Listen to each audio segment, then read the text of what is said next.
Sungguh Engkau Yesus yang layak kami sembah Tuhan. Amin. Engkau Yesus yang layak kami puja. Layakkan kami pagi ini untuk datang menyembah Engkau, untuk kami boleh datang bersekutu dengan Engkau Tuhan. Kuduskan kami pagi ini. Layakkan kami Tuhan. Sehatikan kami dengan hadirat-Mu Yesus. Hanya Engkau Yesus yang kami layak. Amin. Yes.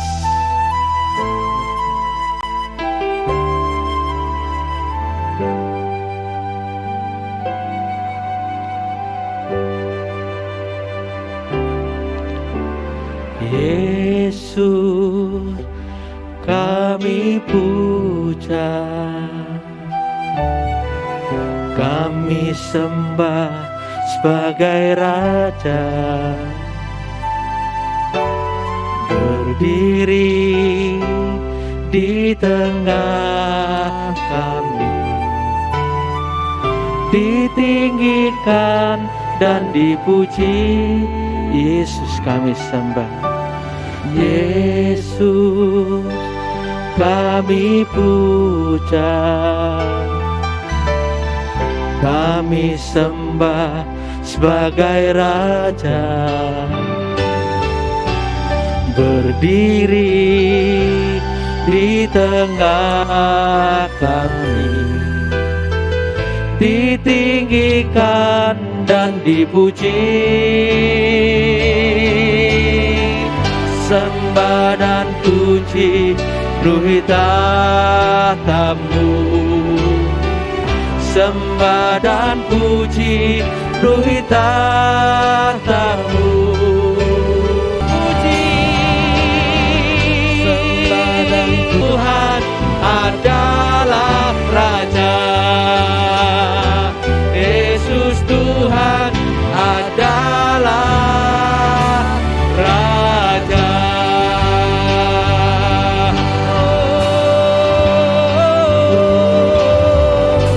Yesus kami sembah, Yesus kami tinggikan.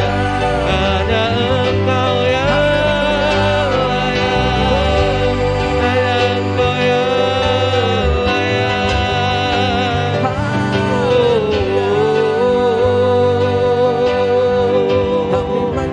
Terima kasih ya Tuhan, sungguh Engkau yang layak, sungguh Engkau yang layak kami sembah, sungguh Engkau yang layak kami puja. Shalom Aleichem Besem Yeshua Mashiach. Damai sejahtera dalam nama Yesus Kristus. Saudara, saya ingat ketika saya masih kecil saya suka membaca buku. Nah, buku anak-anak tentunya. Sebagian besar buku-buku yang ada di rak buku itu adalah buku rohani punya orang tua saya. Nah, salah satu buku favorit saya adalah majalah Tulang Elisa yang penulisnya adalah Pendeta Yusuf B.S. Kenapa saya bisa suka? Karena di bagian belakang majalah itu ada cerita bergambar atau komik bersambung. Nah, komik bersambung di majalah Tulang Elisa itu ceritanya tentang keadaan akhir zaman, di mana Tuhan Yesus datang menjemput orang percaya, tapi di situ diceritakan ada seorang suami yang ditinggal istri dan anak-anaknya yang adalah orang percaya dan diangkat Tuhan. Tapi si suami ini ditinggal dan tidak ikut pengangkatan, dan kemudian jadi percaya karena istrinya pernah menceritakan imannya. Dan akhirnya dia harus melarikan diri dari pasukan antikris yang memburunya, mengalami penderitaan aniaya yang mengerikan, pelarian demi pelarian yang melelahkan, dan ujungnya kematian karena mempertahankan imannya. Saudara, saya ingat betul betapa ngerinya saya waktu baca komik tersebut atau majalah tersebut. Kemudian seperti biasa saya tanya ke orang tua, bagaimana sih supaya aku tidak ditinggal Tuhan Yesus pada waktu dia datang? Jawabannya simpel dan jelas, tidak memuaskan sama sekali. Dijawab kayak gini, ya baca Alkitab lah dan berdoalah. Tapi karena takut, ya akhirnya rajin doa dan baca Alkitab lagi. Saudara, semua cerita tentang pengangkatan dan orang tertinggal itu memang akan terjadi. Itu janji Tuhan. Dan ingat, tanda-tanda zaman sudah habis semua. Israel yang adalah pohon ara, kata Tuhan Yesus di Matius 24:32, sudah bertunas. Tahun 2018 yang lalu, tepat 70 tahun setelah merdeka, mereka memperoleh Yerusalem. Segera setelah itu November tahun 2019 ya, kalau tidak salah, Tuhan menggoncang seluruh dunia sekali lagi. Ini belum pernah terjadi sepanjang zaman lewat wabah COVID, dan ini menggenapi Ibrani 12 ayat 26. Lanjut, kemarin 15 Mei Israel Palestina mulai perang. Nah, kalau ini benar mengawali perang dunia, maka ini menggenapi Matius 24 ayat 6. Banyak nubuatan yang sudah ditutup. Silakan tonton lagi PA Akhir Zaman oleh Pendeta Theophilus. Jadi tinggal tunggu sang Mesias palsu, yaitu Antikris, mempersembahkan korban bakaran kejijian di bait Allah. Itu tanda yang terakhir. Tapi ini pun jangan sampai jadi patokan kita, karena bisa jadi pada saat Antikris menyatakan dirinya sebagai Allah, saat itu pula gereja diangkat. Bisa dan mungkin terjadi. Ayo kita dengarkan lagi PA Akhir Zaman Pendeta Theophilus. Itu ada di playlist Kedatangan Tuhan. Saudara, pertanyaan utamanya adalah, apa sih maksud perkataan Tuhan Yesus yang memerintahkan kita untuk berjaga-jaga? Ya. Apa yang sebenarnya harus kita lakukan untuk berjaga-jaga pada saat Dia datang? Nah, kita akan baca firman Tuhan. Itu ada di dalam Matius 24 ya, ayat 40 sampai 42. Saya akan bacakan. Matius 24 ayat 40 sampai 42. Pada waktu itu, kalau ada 2 orang di ladang, yang seorang akan dibawa dan yang lain akan ditinggalkan. Kalau ada 2 orang perempuan sedang memutar batu kilangan, yang seorang akan dibawa, yang lain akan ditinggalkan. Karena itu berjaga-jagalah, sebab kamu tidak tahu pada hari mana Tuhanmu datang. Saudara, ada yang dibawa, ada yang ditinggal. Satu dibawa, satu ditinggal. Nah, ayat 42 perintah Tuhan jelas. Berjaga-jagalah, sebab kita tidak tahu kapan Tuhan datang. Nah, berjaga-jaga ini bagaimana? Maksud Tuhan itu kita suruh apa? Apa baca Alkitab terus seharian penuh? Apa doa, worship terus siang dan malam? Apa maksud berjaga-jaga itu puasa terus sampai Tuhan Yesus datang? Saudara, memang doa, baca firman, worship, puasa itu harus jadi keseharian kita. Maksudnya jadi kesukaan dan cinta kita pada Sang Juru Selamat kita. Nah, tapi kalau sepanjang hari atau sepanjang tahun kita hanya melakukan itu saja tanpa melakukan yang lain, nah kita jadi biarawan atau biarawati semua dong. Bahkan pernah ada kegilaan karena menafsirkan ayat ini dengan sembarangan. Contohnya, saudara, ingat ada pendeta Sibuya di Bandung tahun 2003 kalau tidak salah. Dia melanggar itu tadi, Matius 24:42. Dia merasa tahu hari di mana Tuhan Yesus datang. Kemudian apa yang dia lakukan dengan 200 jemaatnya? Dia kumpul di gereja, mereka kumpul di gereja, jerit-jerit, panggil-panggil nama Tuhan Yesus, tidak mau pulang, tidak mau makan, cuma mau kumpul di gereja sampai Tuhan datang. Dan jelas bukan Tuhan Yesus yang datang, tapi malah pasukan polisi bubar paksa. Saudara, perintah Tuhan berjaga-jaga ini jangan sampai disalahartikan. Kegiatan penyembahan kita, doa, puasa, worship, itu semua memang perlu untuk membangun iman dan manusia rohani kita. Dan itu adalah bagian dari keseharian kita orang percaya. Saudara, Tuhan Yesus melanjutkan penjelasannya bagaimana seharusnya kita berjaga-jaga. Ini ada di pasal 25. Dia jelaskan dengan parabel atau perumpamaan. Dan nanti saya akan sampaikan bagaimana kita mempraktekannya supaya kita bisa waspada dan berjaga-jaga. Tidak bingung seperti masa kecil saya. Kita akan lihat perumpamaan Tuhan Yesus tentang 10 gadis bijak dan bodoh. Ini ada di Matius 25. Saya akan bacakan ayat pertama. Pada waktu itu, hal kerajaan surga seumpama 10 gadis yang mengambil pelitanya dan pergi menyongsong mempelai laki-laki. Perhatikan, 5 gadis bijak dan 5 gadis bodoh itu dua-duanya percaya bahwa Yesus akan datang kembali. Saudara, 10 gadis yang menyongsong mempelai pria ini bicara tentang gereja. Karena hanya gereja saja yang percaya bahwa Yesus sang mempelai pria akan datang kembali menjemput umatnya atau mempelai wanita. Nah, ini sesuai Wahyu 21:9. Awas, karena ini berarti tidak semua orang yang mengaku Kristen semuanya akan diangkat Tuhan. Ada 5 yang diangkat, ada 5 yang ditinggal. Dan berarti ayat ini perlu perhatian khusus bagi orang percaya. Saudara, gambaran besar dari perkataan Tuhan Yesus ini adalah orang percaya sedang diingatkan untuk bersiap-siap menyongsong kedatangan Tuhan Yesus sang mempelai pria. Ya, kita akan lanjut di ayat 2-4. 5 diantaranya bodoh dan 5 bijaksana. Ayat 3. Gadis-gadis yang bodoh itu membawa pelitanya tetapi tidak membawa minyak. Sedangkan gadis-gadis yang bijaksana itu membawa pelitanya dan juga minyak dalam buli-buli mereka. Saudara, seluruh gadis itu punya satu tugas. Hanya satu tugas. Apa itu? Menjaga lampunya tetap menyala. Jadi berjaga-jaga adalah melakukan tugas. Bukankah panggilan orang percaya adalah sebuah penugasan sementara, itu kata Pastor Rick Warren ya, di dalam bukunya 40 Days Purpose Driven Life ya. Nah, menyediakan minyak dalam lampu itu juga adalah tugas mereka, supaya lampu itu bisa tetap nyala. 5 gadis yang bodoh itu tidak pernah menanggapi dengan serius panggilan mereka untuk menjaga lampu, saudara. Mereka mengabaikan betapa pentingnya tugas untuk menjaga lampu dengan baik.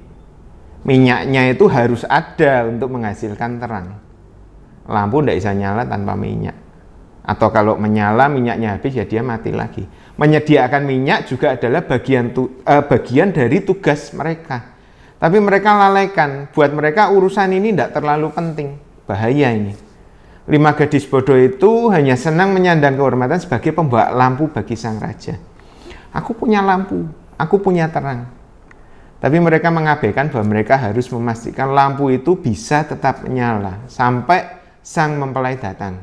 Kebutuhan mereka adalah mereka menganggap kekristenan hanya sebatas agamawi. Pokoknya aku Kristen. Mereka berpikir nanti last minute aku bakal minta minyak ke temanku. Kalau temanku nyala, otomatis aku akan ketularan nyala. Saudara, kita pasti pernah bertemu dengan pendapat semacam ini. Aku tak mengkodisik wae. Aku nanti saja dulu seriusnya dengan Tuhan. Nanti last minute aja. Kalau sudah dekat waktunya, nah kalau kita dengar tadi kurang deket apa lagi sama hari kedatangan Tuhan. Dia mau datang. Ini kesalahan yang sangat berbahaya. Saudara, panggilan orang percaya adalah panggilan untuk bertugas. Call of duty. Bukan status, bukan label. Orang percaya diberi tugas masing-masing untuk dipertanggungjawabkan. Kalau saudara dipanggil Tuhan, misalnya sebagai seorang bisnismen, tugas saudara di dalam berbisnis itu bukan hanya untuk mencari untung. Tapi ada orang-orang yang saudara pimpin, bukan melulu tentang hak dan kewajiban pada karyawan saudara, tapi saudara Yesus kecil bagi mereka. Nah, saudara, kita harus menunjukkan Yesus pada mereka. Kasih mereka, kasih perhatian, pedulikan mereka.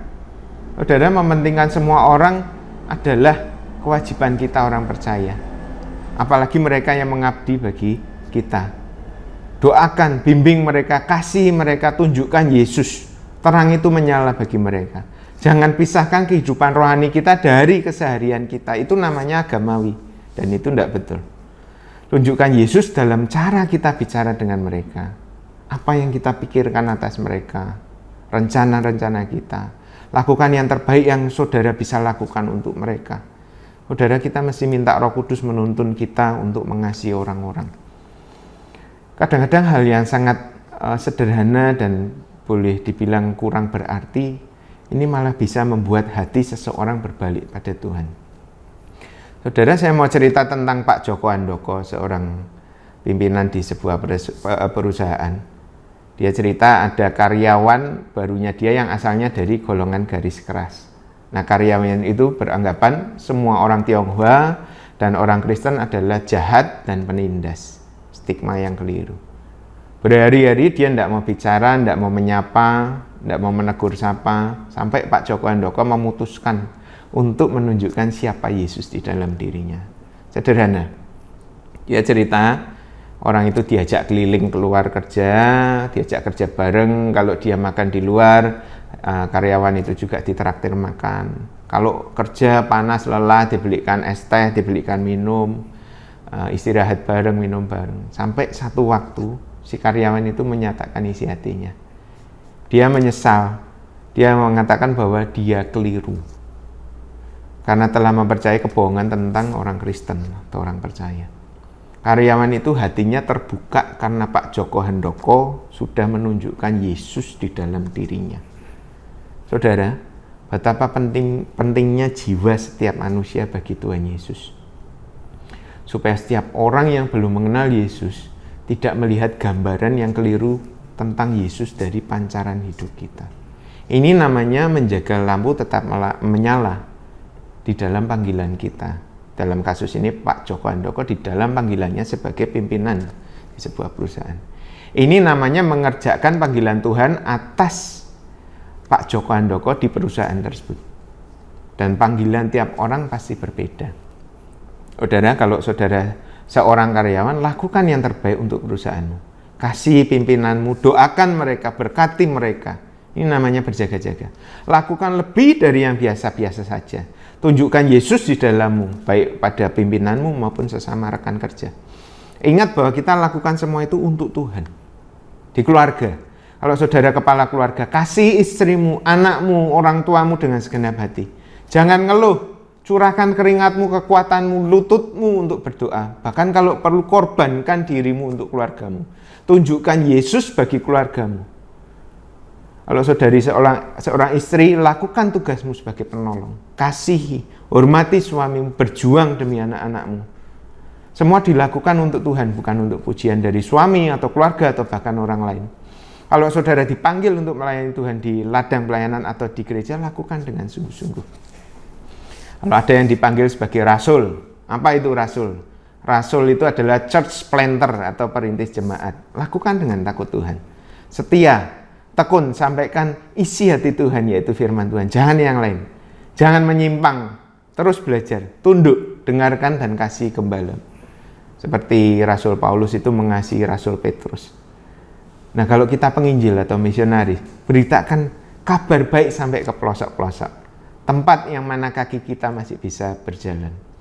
Kalau saudara seorang gembala, kasih domba-domba Tuhan itu.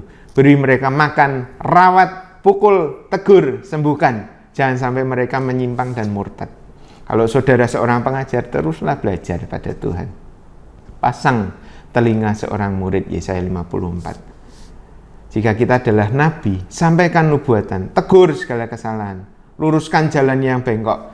Nah, kalau Tuhan kasih talenta di pelayanan mimbar, ini yang berkaitan dengan gereja, kerjakan dengan sungguh-sungguh. Kalau bernyanyi, berlatihlah, persembahkan suara yang terbaik buat Tuhan. Kalau saudara pemusik, jangan asal main musik, sempurnakan apa yang sudah Tuhan percayakan padamu. Kalau kita ditunjuk untuk pelayanan yang bahkan tidak kelihatan orang, mungkin asyir, mungkin di belakang mempersiapkan segala sesuatu, lakukan dengan setia. Karena yang lihat bukan orang, tapi Tuhan Yesus. Jangan pernah menolak tugas yang diberikan.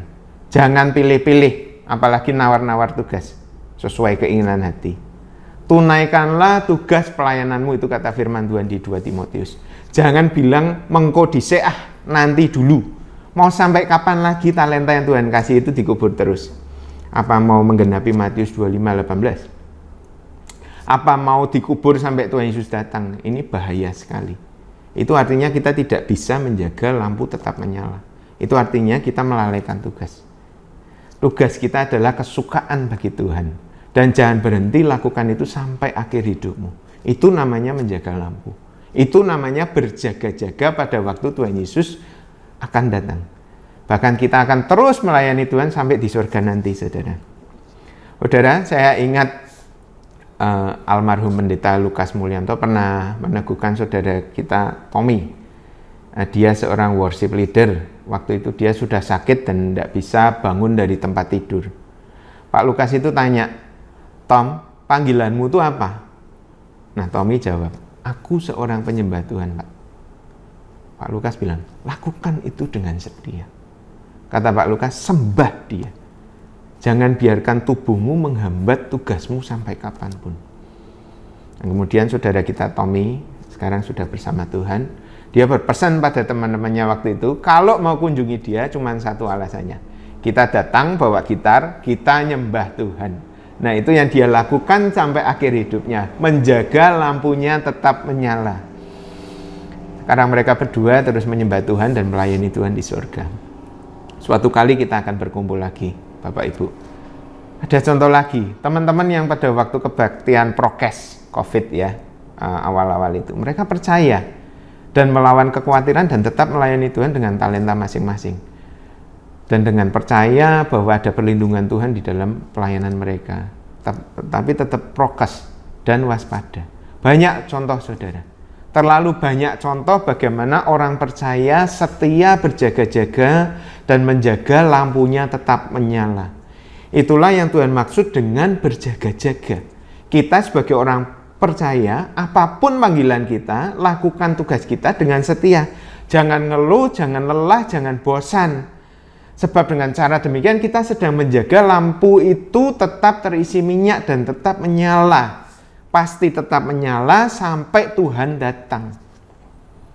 Itu namanya berjaga-jaga. Saya akan lanjutkan ayat 5.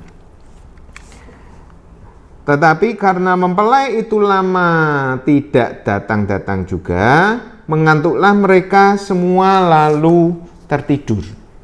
Saudara, Tuhan selalu ingatkan berkali-kali bahwa akan ada rentang waktu pada kedatangan Tuhan Yesus. Ini perhatikan. Ini selalu jadi batu sandungan buat banyak orang sejak 2000 tahun yang lalu. Pertanyaan kapan, mana, masih jauh. Saudara, ingat pada akhir zaman akan tampil pengejek-pengejek. Mereka akan lebih ngikuti nafsunya dan berkata, kapan datang? Sudah 2000 tahun lebih tidak datang-datang Yesusmu. Tapi kita ingat waktu Tuhan itu jelas berbeda dengan kita ya. 1 hari sama dengan 1000 tahun, demikian juga sebaliknya, itu Mazmur 90. Yang pasti Tuhan tidak terlambat, Dia menunda. Mempelai pria itu chronizontes, itu bahasa koinenya. Menunda datang, bukan terlambat. Memang ada rentang waktu yang kita tidak tahu. Makanya kita harus menjaga lampu tetap menyala. Tunaikanlah tugas kita. Ya, tadi di ayat 5 itu, ayat terakhir kan menegaskan bahwa cara kita berjaga-jaga atau menanti Tuhan bukan dengan jalan tidak tidur. Saya akan bacakan lagi. Tetapi karena mempelai itu lama tidak datang-datang juga, mengantuklah mereka semua lalu tertidur. Jadi berjaga-jaga itu bukan artinya matanya melek terus sepanjang hari, atau menghabiskan waktu sepanjang hari dan malam melek tidak tidur, hanya baca firman, doa, puasa, nyembah terus tanpa memperdulikan hal lain. Bukan seperti itu berjaga-jaga. Perhatikan, 10 gadis itu, baik yang bijak maupun yang bodoh itu mereka semua tidur. Artinya tidur di sini bukan bermakna negatif, tapi ini natural. Semua orang butuh istirahat. Tuhan Yesus tidur di buritan perahu karena capek melakukan tugasnya seharian. Karena capek melakukan tugasnya seharian.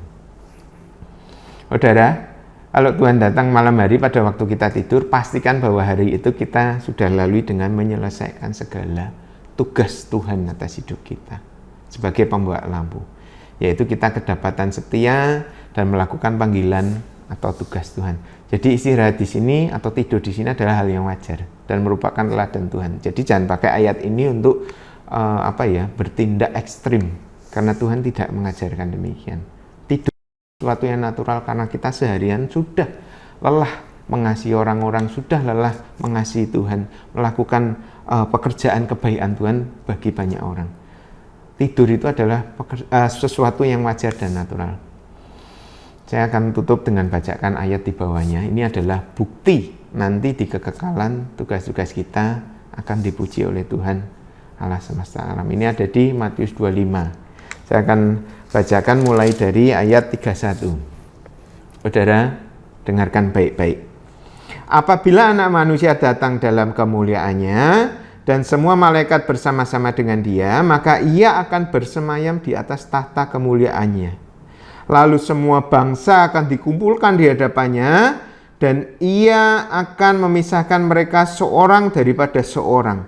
Sama seperti gembala memisahkan domba dari kambing. Dan ia akan menempatkan domba-domba di sebelah kanannya, dan kambing-kambing di sebelah kirinya. Dan raja itu akan berkata kepada mereka yang di sebelah kanannya, artinya domba, "Mari, hai kamu yang diberkati oleh Bapakku," kata Tuhan Yesus. "Terimalah kerajaan yang telah disediakan bagimu sejak dunia dijadikan. Sebab," nah ini perhatikan saudara, "sebab ketika aku lapar, kamu memberi aku makan." Ada tugas yang dilakukan. "Ketika aku haus, kamu memberi aku minum. Ketika aku seorang asing, kamu memberi aku tumpangan. Ketika aku telanjang, kamu memberi aku pakaian. Ketika aku sakit, kamu melawat aku. Ketika aku di dalam penjara, kamu mengunjungi aku."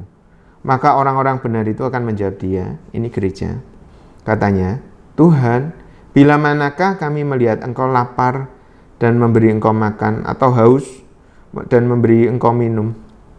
Bila manakah kami melihat Engkau sebagai orang asing dan kami memberi Engkau tumpangan, atau telanjang dan kami memberi Engkau pakaian? Bila manakah kami melihat Engkau sakit atau di dalam penjara dan kami mengunjungi Engkau?" Dan raja itu akan menjawab mereka, "Aku berkata kepadamu, sesungguhnya segala sesuatu yang kamu lakukan untuk salah seorang dari saudaraku yang paling hina ini, kamu telah melakukannya untuk aku." Jadi apapun yang kita lakukan di dalam nama kasih Tuhan untuk sesama kita atau untuk Tuhan, itu kita melakukan segala sesuatu untuk Tuhan. Dan itu namanya berjaga-jaga. Dan dengan berjaga-jaga kita diterima. Kita melakukan apa yang menjadi bagian kita di dalam Tuhan. Kiranya firman ini menolong kita untuk tidak khawatir saat dan waktunya nanti Tuhan akan datang dan kita siap sedia, berjaga-jaga, tunaikan tugas pelayananmu, jagalah lampumu tetap menyala, sediakan minyak, dan lakukanlah semua tugas panggilan yang sudah Tuhan taruh di dalam hidup kita masing-masing. Ve alaihim shalom besem Yesua HaMashiach.